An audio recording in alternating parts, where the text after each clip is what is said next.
Hello and welcome to Vendor Trash. Is the title a reference to my opinions, my drawing skills, or both? That's for you to decide. Throughout WoW's lifespan, it has periodically made use of side activities to keep its players engaged.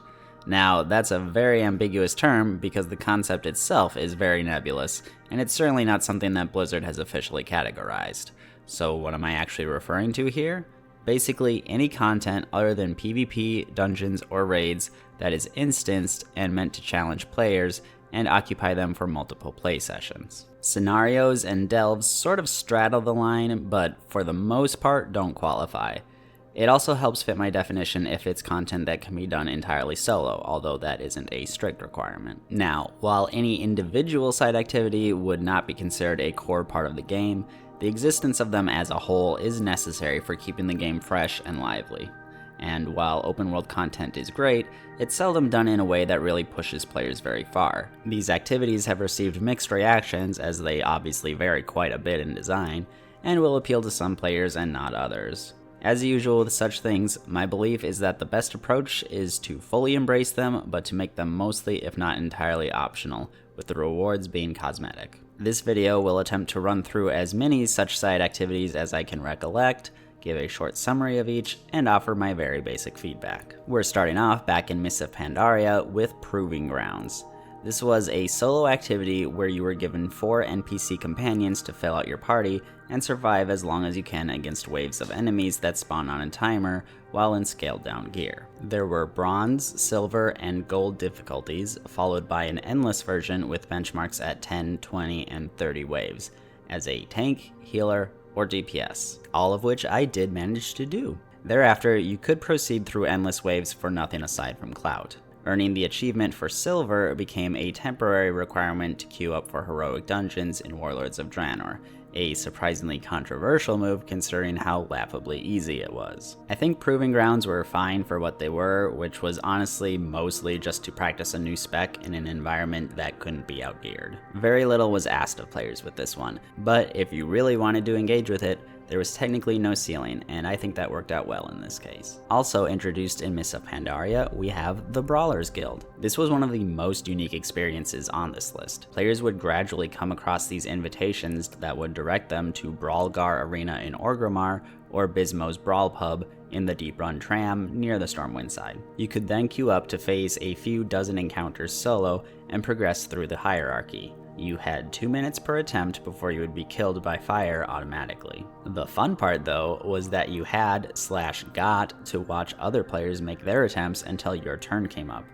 This could function both to educate yourself on how to tackle the challenges and to entertain yourself with others' failures. Understandably, it could get a bit frustrating, waiting sometimes quite a while for your turn, but that was the whole nature of the event and necessary for the spectator vibe they were going for. I really enjoyed it, and I think it was fairly popular as it was brought back 3 additional times, with the encounter list shaken up each time. I think I usually went as far as I needed to for reputation or mount purposes, and I would absolutely be glad to see it return with new encounters and new rewards. At the start of Legion, we were given access to Withered Army training. This was a solo scenario that you could enter once every 3 days from Shalaran in Suramar. You would be given withered soldiers that would accompany you as you navigated an instanced version of Falanar. The goal was to make it through as much of the scenario as possible before you died or exhausted your army. Aside from normal trash mobs, there were several boss encounters that could potentially decimate your withered, especially that absolute jerkwad Drow,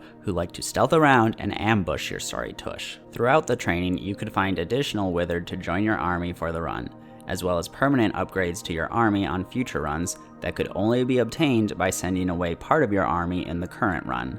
It made for an interesting choice because you really wanted to invest in these upgrades, but you knew that you'd be gimping yourself for the rest of the current run if you spent withered obtaining them. It probably took you a few weeks to upgrade yourself enough to make it all the way to the end, unless you were a tank and could hold aggro to keep enemies off your army, which made it significantly easier. It wasn't a super competitive activity though, with the rewards mostly being Nightfall and Rep and a bunch of toys, so it's whatever. I really enjoyed it thanks to the upgrade system, the slow and methodical approach you wanted to take to it, and it being Nightborn content. Again, I would be elated to have more activities like it pop up in the future. Next up, we have the Mage Tower, added in the 7.2 Broken Shore patch as one of the 3 temporary unlocks that players could contribute to.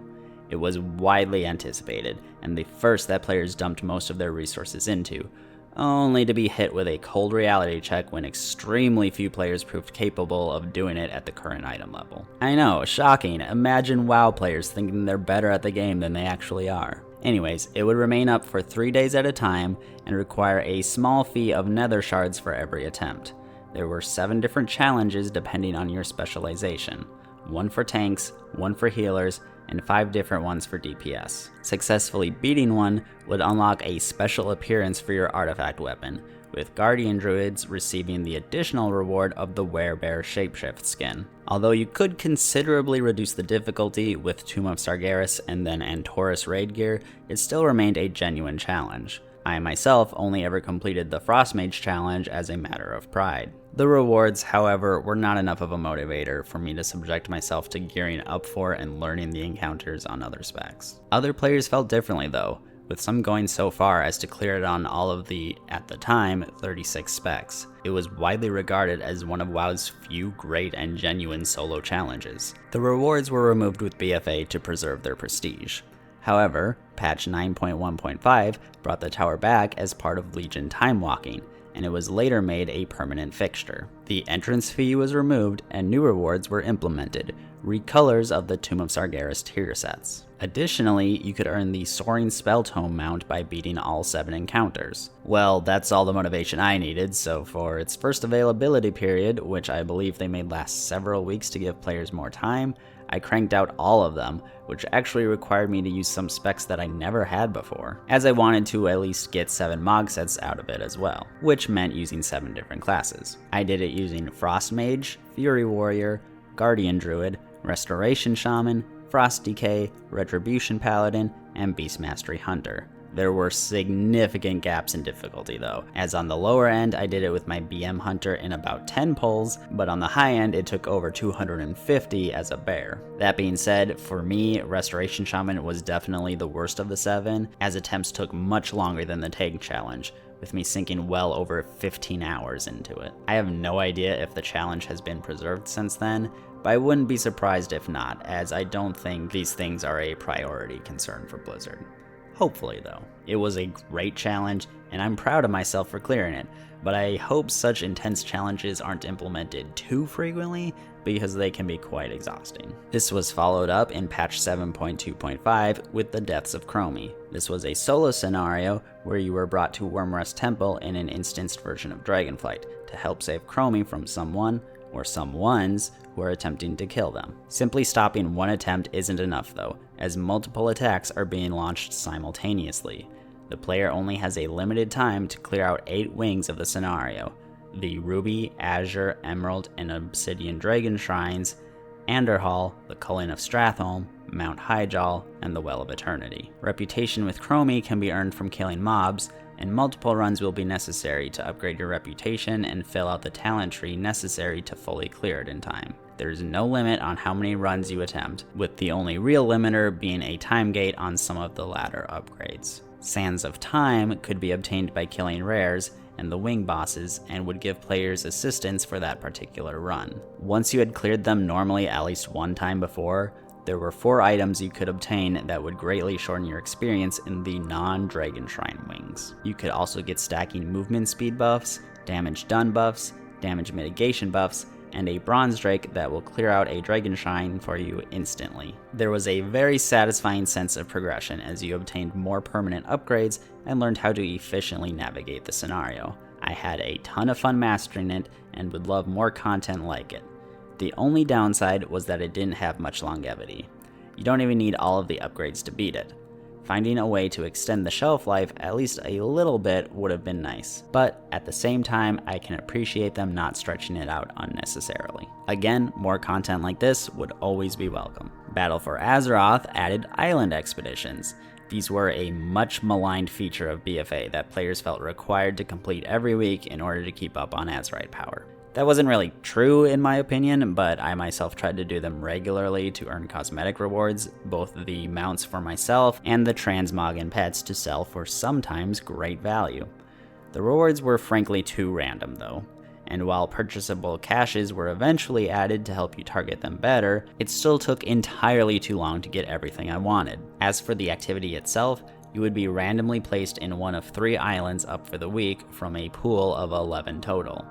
Your team of 3 would then race against an enemy NPC team to collect 6,000, 9,000, or 12,000 Azurite based on if you were doing normal, heroic, or mythic difficulty. There was also a PvP option that I'm sure was barely touched. Azurite could be obtained from doing basically anything on the island, with it mostly boiling down to clicking on objects and killing mobs, particularly rares. I didn't find it to be the most entertaining content. It wasn't super difficult, but you had to stay focused and keep going, or the enemy team would finish before you. You could choose to attack the enemy team both to delay them and to obtain some Azurite from them, but there were diminishing returns to do so. It wound up being super repetitive, and because you were always in a race of sorts, you couldn't even really enjoy the locations that you were at. Not that more than 3 or 4 of them were very interesting in the first place. So while I think there were some good elements to island expeditions, I would not like to see them return unless very heavily revised. Moving along, we have Warfronts,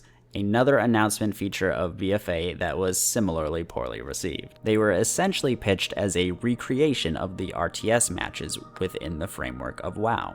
However, as they were 20-player PvE scenarios, you were essentially taking the role of a peon or grunt. You would want to contribute to upgrades using iron and wood that you obtain either through harvesting nodes or killing mobs. As upgrades were unlocked and NPC troops trained, you would gradually push further against the enemy's fortifications until you faced off against the enemy commander. There were normal and heroic difficulties, and 2 warfronts were released, Arathi Highlands and Darkshore.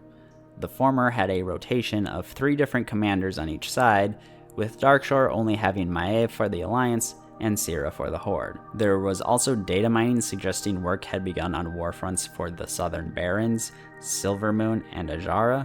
These never saw the light of day though, likely due to being cancelled after the first 2 were met with heavy criticism, but possibly also due to the story shifting away from the 4th war halfway through the expansion. I myself didn't really enjoy them. You seldom felt like you were doing the right thing in them, or like your actions were meaningfully helpful. And in fact, many players would practically AFK through them because you only needed a few players actively helping to not fail on normal difficulty. For gameplay reasons, I was happy to see them discontinued, though I may have enjoyed them for story reasons, as I didn't like BFA's story shifting course partway through. I don't really hope to ever see these again though. Next up, we have Horrific Visions. Added in BFA's 8.3 patch, these were a pair of scenarios that you could complete with 1 to 5 players, where you entered a void overrun vision of either Stormwind or Orgrimmar, rotating weekly along with different negative affixes. It was necessary to run these to empower your legendary cloak from Rathian, though I don't believe you had to do it at higher difficulties. Admittance to attempts was also limited by the Vessel of Horrific Visions item, which you could earn several of weekly through the open world content in Uldum and the Vale of Eternal Blossoms. While in the visions, you would have a sanity meter that was constantly being drained, with additional drainage occurring from being hit by certain abilities. Running out of sanity would end your run early. There was one immediately present wing where you could defeat a fallen version of Ilaria or Thrall. Killing them would also end your run, so you wouldn't want to actually kill them unless you only had enough time left to do that. So you had to make the on-the-fly decision if you wanted to play it safe or try to push yourself. In addition to the central wing, each vision had 4 side wings with bosses that you could make your way towards. Defeating any of the wing bosses would grant Ilaria and Thrall an additional ability and 10% health. Beyond that, you would eventually gain the ability to activate 5 different masks before starting your run that would add additional hurdles to your run. Each mask would add 25% health and damage to all enemies, but also give you 20% more currency reward. They also had individual effects. The Mask of the Long Night cut your maximum sanity in half. The Mask of the Burned Bridge would cause void zones to spawn when you moved that would drain your sanity if you stayed in them, forcing you to keep moving. The Mask of the Daredevil multiplied sanity loss from creatures 5-fold. Mask of the Pained would cause each wing to have 2 of the negative affixes instead of 1. And Mask of Dark Imagination would cause an ad to spawn on you occasionally while below 50% sanity. As I'm sure you can already tell, there was a huge range of difficulty between just killing the main boss with 0 masks and clearing all 5 bosses with 5 masks active. Fortunately, there was also a permanent upgrade track to assist your runs as you filled it out. Additionally, you could obtain better gear over the patch, including the ability to wear more corrupted gear as your legendary cloak gained corruption resistance. The Mad World Feat of Strength was earnable by completing both visions in their entirety with 5 masks while solo, and I made it one of my goals to do so, earning the Faceless One title. I think the visions had pretty mixed reception among players, but I really enjoyed them, and am in fact happy to see that the 2025 roadmap has horrific visions revisited as part of the 11.1.5 update. That being said, I really hope they change it up a little bit. You can keep the concept, but change up the locations and affixes and whatnot. Next, we have Torghast. This was the roguelike activity for 1 to 5 players that required your participation to craft legendaries during Shadowlands. Though, like Visions, you didn't really need to do them on the highest difficulties. It's probably the most expansive activity on this list, so I'll definitely be glossing over lots of stuff, but basically you would clear out the wings of this place on different difficulties, initially 8 and eventually 16. There were 6 regular wings: Scoldus Hall, Fracture Chambers, the Soul Forges, Cold Heart Interstitia, Mort Regar, and the Upper Reaches. A run would involve 6 floors chosen semi-randomly, 2 normal floors, then a break floor where you could buy upgrades for your run, then 2 more normal floors, and a final boss floor. Later, they made it so that if you performed well enough, you could proceed to the Adamant Vaults, which was 1 additional normal floor and a final boss floor. As with all roguelikes, each individual run would be varied by you finding upgrades that would persist for that run alone, often achieving some crazy effects. There were also negative affixes to shake up your runs.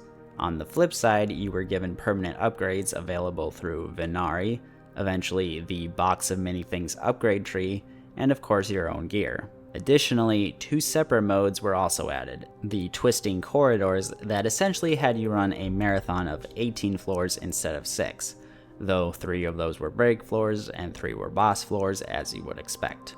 And the Jailer's Gauntlet, a boss rush style mode that, well, cut out most of the trash, though generally some would spawn as part of the boss encounters. The activity was well liked during testing due to the absurd builds you could make in it, but received more criticism in the live game once it was tied to character progression and made semi-mandatory to run every week. The optional aspects to it received much more praise. I myself enjoyed it quite a bit, and engaged with it a lot, at least enough to get every mount if that wasn't everything, though I agree that it would have been better if it had been kept separate from player power. I wouldn't mind the roguelike gameplay returning in some fashion in the future if the appropriate changes were made. Also added in Shadowlands were the 4 Covenant Sanctum features. Although I feel only 2 of them qualify for this category, the Stitchyard was open world and both it and the Queen's Conservatory weren't really things you could fail at. But you know where you could fail?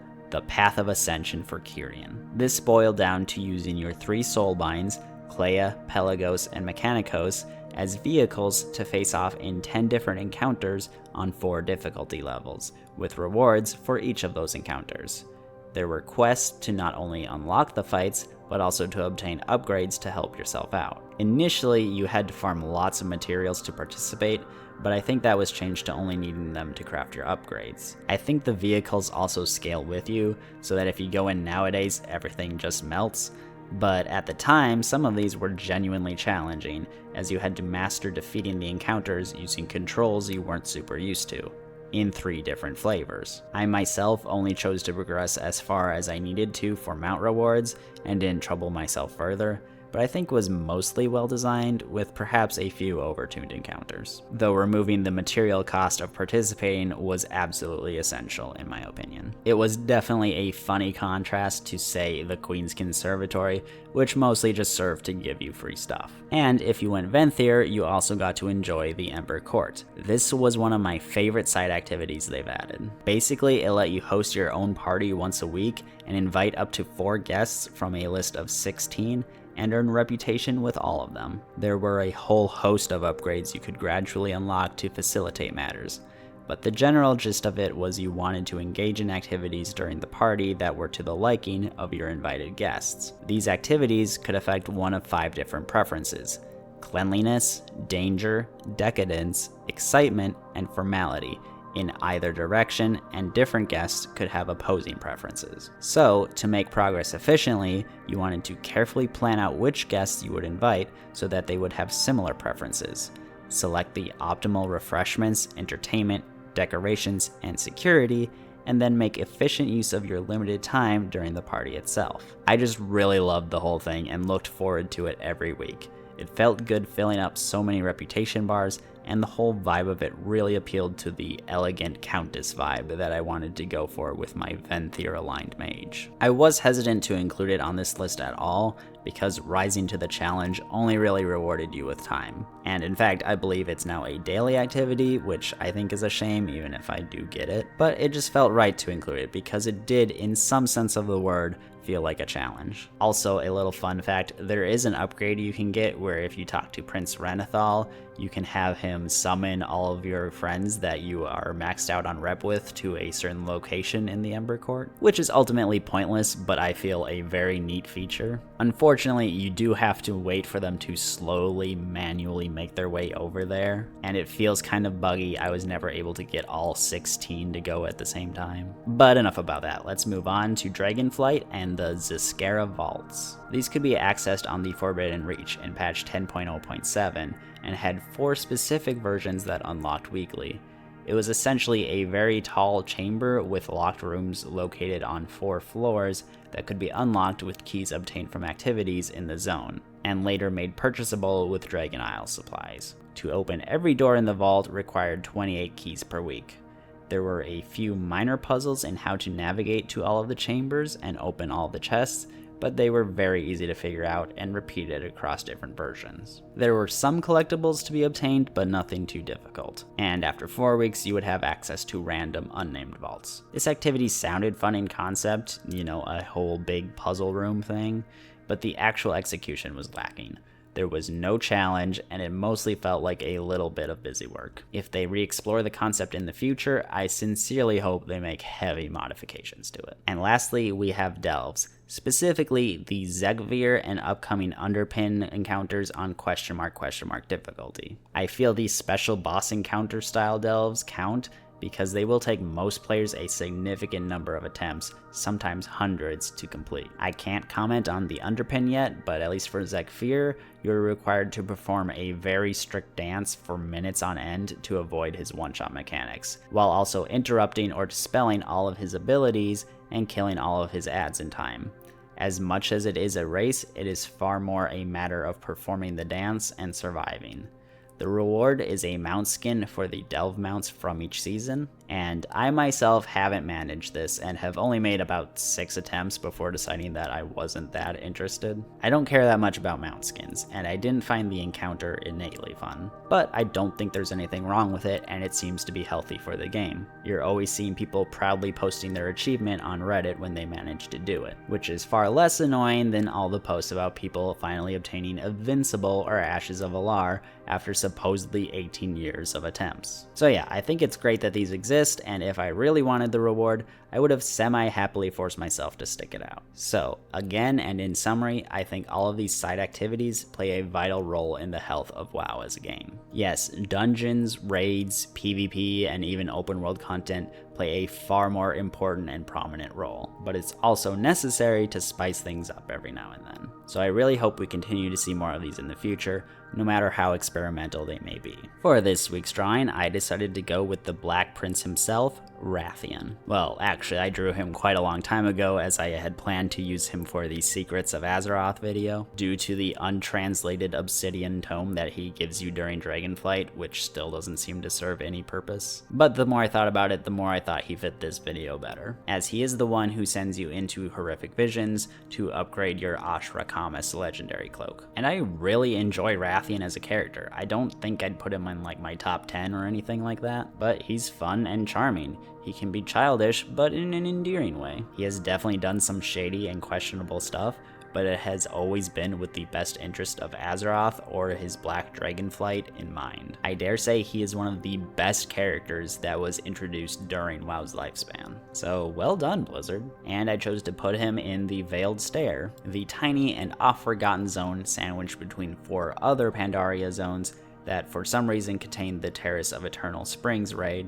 Seriously, how does that raid make sense with the overworld? But more importantly, this is where you found both Madame Goya and the Black Market in its first iteration, and the Tavern in the Mists where Anduin and Rathian spent most of the expansion. Of course, this also meant this is where you received the majority of your legendary cloak quests from Rathian. I'm not a huge fan of when they make tiny, almost pointless zones like this, but the zone itself is kind of neat. I just don't think it needed to be its own thing. But that wraps things up here. Thank you for watching, and I'll catch you next week. Bye-bye!